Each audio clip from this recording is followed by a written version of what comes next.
안녕하세요 여러분. 오늘도 많은 분들이 채널 앞에 모여 주셨네요. 아이디 설마가 진짜 그날이 될 때까지 지원한다. 아이디 한 번쯤은 합격 문자 오겠지. 아이디 치준 너의 이름은 취준생. 아이디 우리 이제 합격하게 해주세요. 아이디 직무수행계획서 정말 어렵다. 아이디 나 내일 AI 역량 면접이야 님 등 모두 반갑습니다. 니마와라 체험연구소에서는 공무원 공공기관 입사 지원을 위한 나라일터의 채용 공고를 분석하여 자기소개서와 직무수행계획서 작성을 위한 강의를 포기하지 않고 쭉 올리려고 합니다. 여러분 좋아요, 구독이 강의를 만드는 데 큰 힘이 됩니다. 강의를 시청하시기 전에 조금씩 좋아요, 구독, 응원 생각해 주시면 좋겠습니다.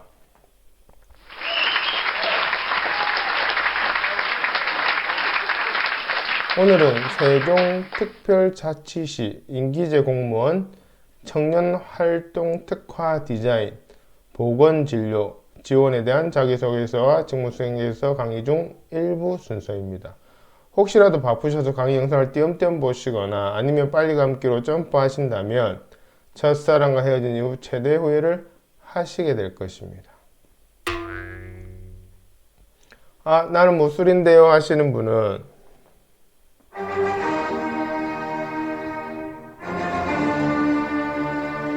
네, 이해합니다. 그냥 마음대로 하세요.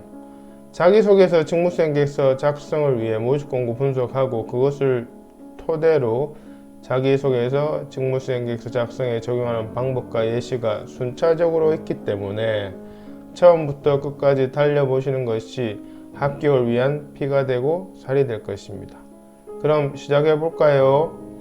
지금 강의하는 저희 소개는 우측 상단 영상을 확인해 주시길 바랍니다. 강의를 진행하는 사람의 프로필은 중요하겠죠?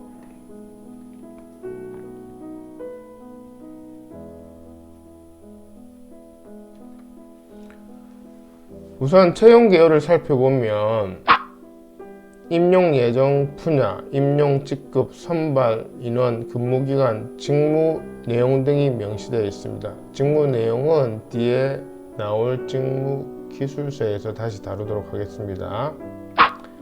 한 가지 눈여겨봐야 할 것은 근무 여건에 따라 근무지 변경이 될 수도 있다는 점입니다. 이거는 향후 입사 후에 근무지 이동이 생기더라도 이의를 제기할 수 없다는 점이 암시되어 있다고 보시면 됩니다.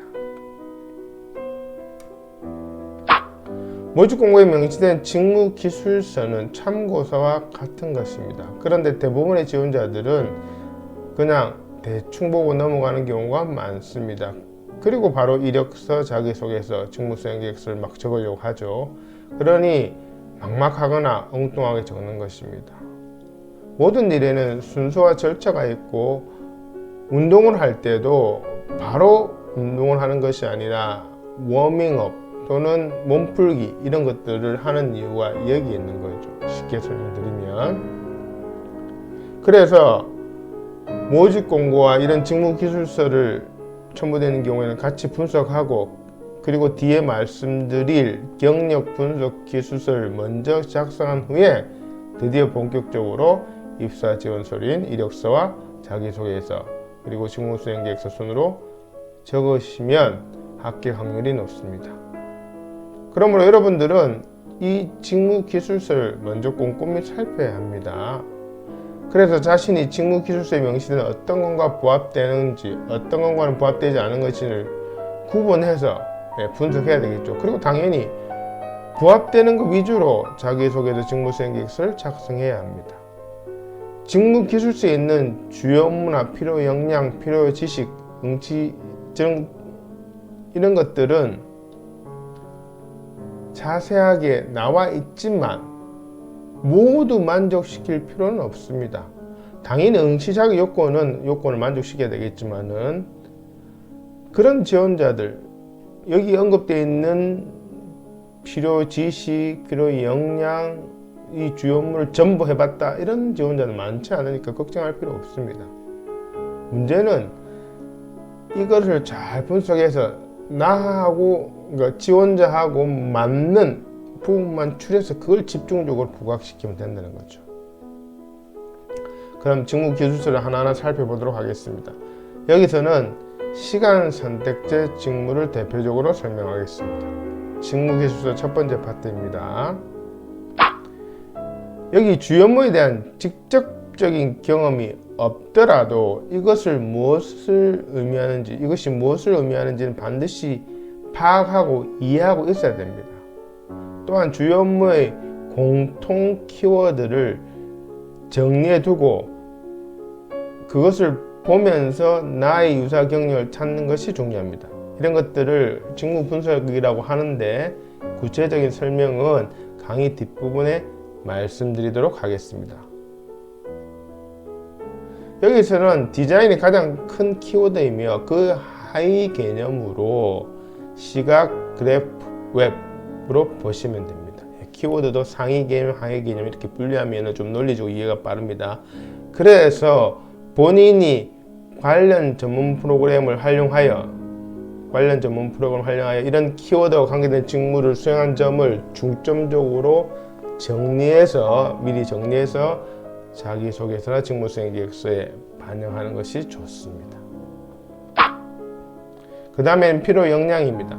필요 역량 부분에서는 대부분 정성적인 부분이 언급되어 있습니다. 그렇기 때문에 뒤에 자기소개서에 필요한 필요 역량 중 본인이 성공 사례를 갖고 있는 것을 미리 정리해 두는 것이 중요합니다. 공공기관은 대부분 NCS 기반 채용이라고 말하는데요. 이것은 한마디로 말하면 지원자가 쓰고 또는 면접 때 말하는 것에 대해서 사례로 입증하라는 것입니다. 그래서 미리 정리하는 게 좋겠다 이 말이죠. 직무기술서 두 번째 파트입니다. 필요 지식에 대해서 언급되어 있습니다. 시각, 웹, 그래픽 디자인 등과 관련된 프로그램에 대한 활용 지식을 요구하고 있습니다. 이런 지식을 구비하고 있음을 본인의 경험, 그것도 성공 사례 위주로 자기소개서, 직무수행 계획서 작성 시 반영하는 것이 좋습니다.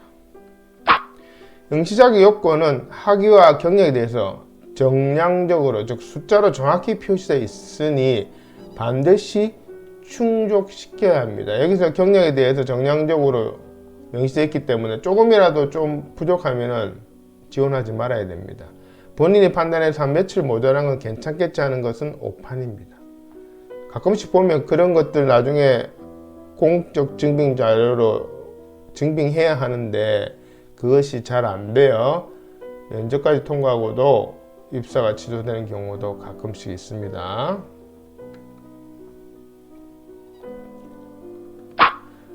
근무 기간과 보수가 나와 있죠. 시간 선택제의 경우에는 일단 기본 계약 기간은 2년인데 당연히 계약으로 채용되는 것은 기간제니까 2년이겠죠. 최대 맥시멈. 그런데 중요한 것은 연장이 가능하다고 나와 있습니다. 보통은 여기는 명시 안 됐는데 최대 5년 이렇게 명시하는 곳도 있는데 정확히 몇 년까지는 모르겠으나 일단 2년의 첫 계약이 끝나더라도 연장이 특정 기간 내에서는 연장이 가능하다 이 말입니다.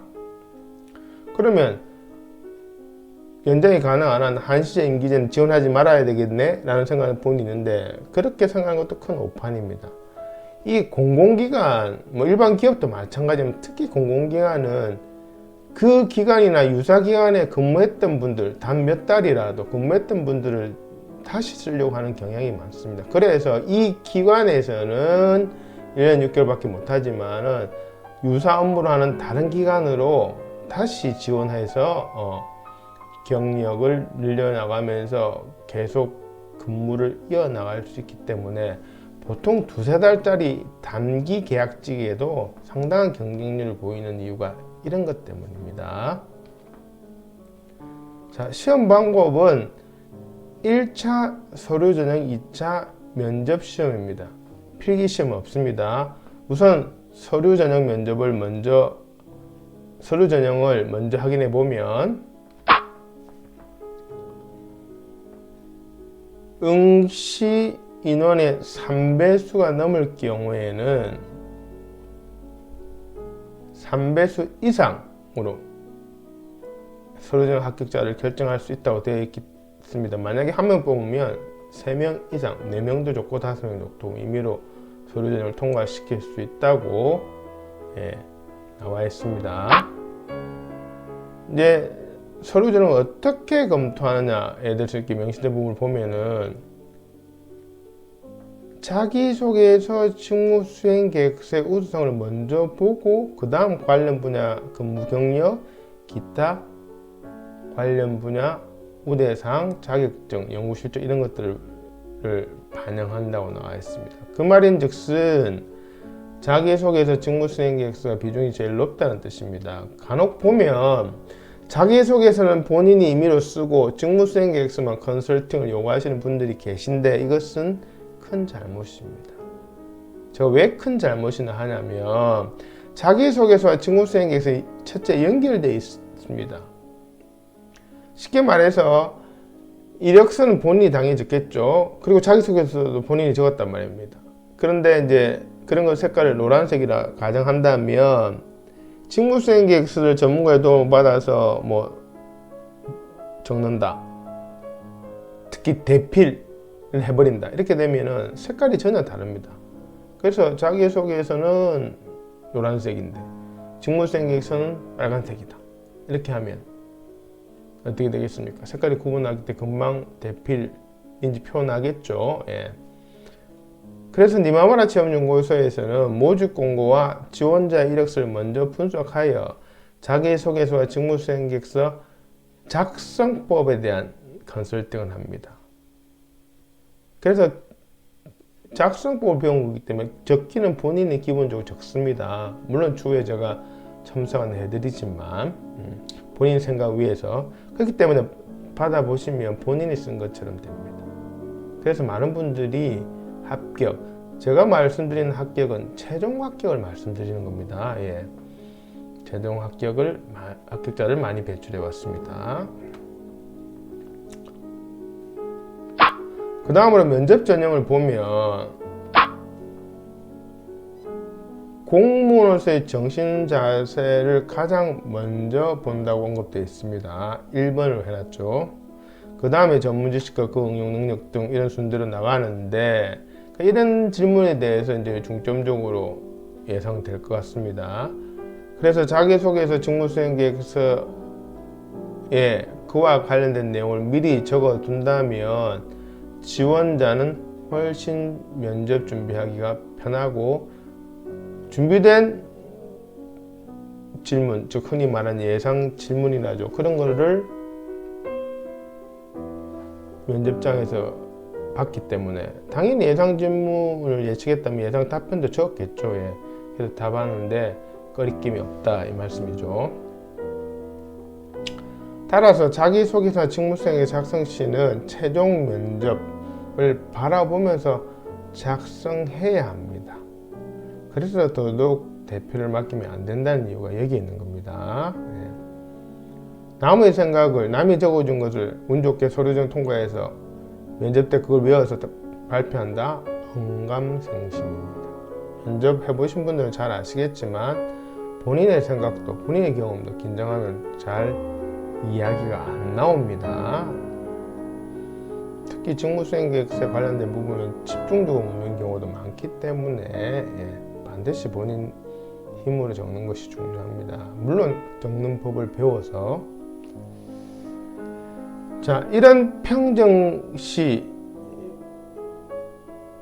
평정 요소라고도 하죠. 이런 평정시 고려되는 이런 요소들 면접 평정 요소들 이런 것들을 고려해서 적는 그 출발도 직무기술서 모집 공고를 포함한 직무기술서를 분석해서 자기소개서나 직무수행에서 적기 전에 정리해 두는 것 그리고 그것을 바탕으로 경력 분석 기술서 양식을 먼저 적고 그런 다음에 본격적으로 자기소개서 직무수행에 적는 것이 효과적입니다.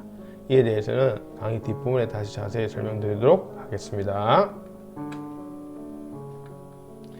여기에는 접수 기간, 접수처, 접수 방법 등이 나와 있습니다. 접수는 등기 우편으로 하되 방문 접수, 대리 접수도 가능하다고 나와 있습니다. 접수 마감일은 12월 1일입니다. 자, 그럼 모집 공고를 분석하고 특히 직무기술서 혹은 직무설명서라고도 하기도 하는데요. 그것을 중심으로 나의 경력과 역량에 부합되는 것도 살펴보았습니다. 이것을 바탕으로 모집 공고에 나와 있는 주요 업무를 나에게 맞도록 우선순위로 재정립하는 게 남았습니다. 이것을 직무 분석이라고 합니다. 직무 분석에 대해서는 다음 슬라이드에서 다시 말씀드리겠습니다. 결론적으로 자기소개서, 직무수행계획서 작성 순서는 경력분석 기술서를 먼저 작성하고 자기소개서, 직무수행 방향잡기, 그리고 그것을 토대로 최종 응시원서에 작성하는 것입니다. 자, 그럼 위의 단계에 대해서 하나하나 설명해 보도록 하겠습니다. 먼저 왜 경력분석 기술서가 필요한지를 설명드리면, 보통 자기소개서, 직무수행계획서 등의 입사지원서를 작성하실 때 사전에 자신의 경력에 대한 정리 없이 바로 작성을 하시는 경향이 많습니다. 그러니 당연히 생각이 정리가 잘 되지 않고 작성하면서 생각하려고 하니 작성하기가 힘들거나 엉뚱하게 작성하게 됩니다. 실제로 한 분야에 10년 넘게 근무한 분들에게 본인의 그 분야 장점이 무엇이냐라는 질문에 성실하게 책임감 있게 등등 이런 하나만한 얘기로 대답하는 경우가 허다합니다.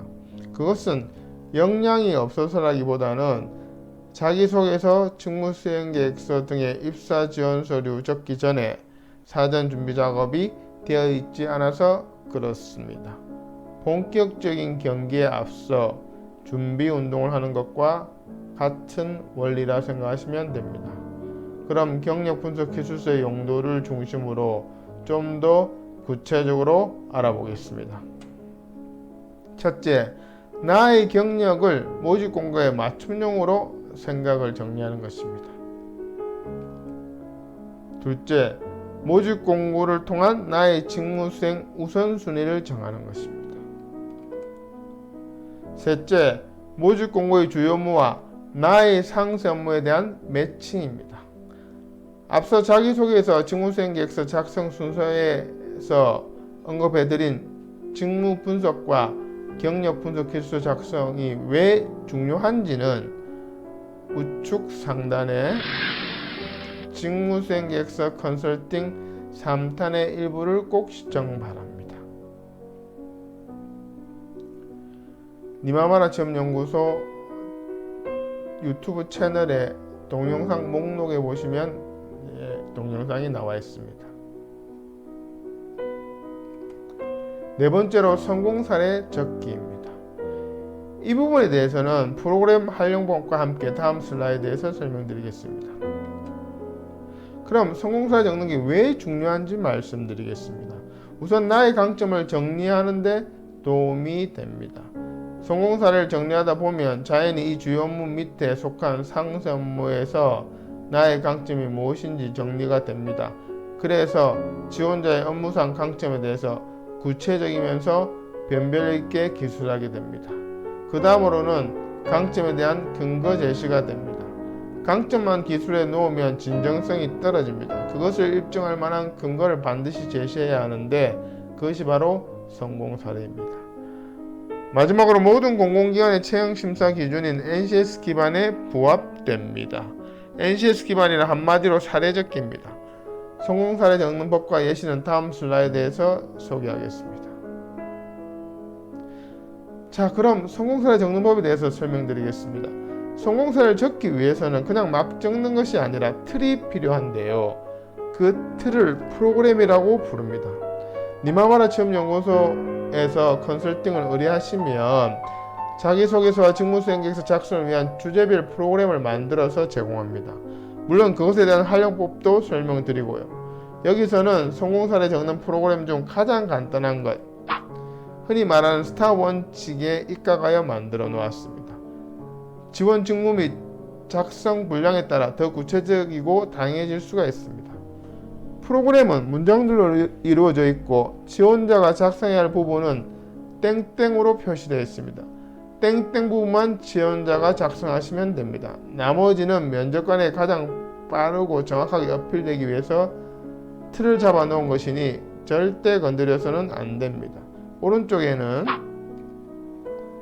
이 프로그램의 활용법이 나와 있습니다. 이 프로그램 활용법에 대한 구체적인 설명은 우측 상단에 직무수행계획서 컨설팅 3탄의 2부를 꼭 시청 바랍니다. 역시 니마마라 취업연구소 유튜브 채널의 동영상 목록에 보시면 확인할 수 있습니다.